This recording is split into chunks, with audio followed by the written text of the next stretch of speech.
Hi guys, once again, andito po tayo sa harap ng Danubian River at ang makikita po natin kung saan nakapokus ang ating camera ay ang Parliament ng Hungary dito sa Budapest.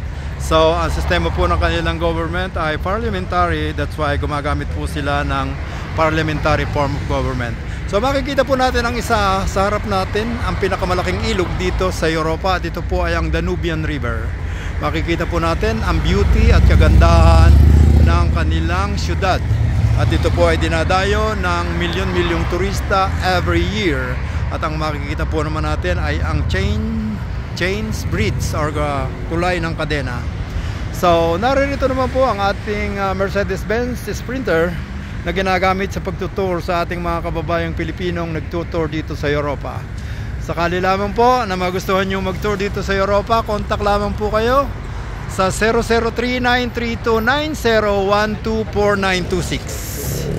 Thank you for watching po.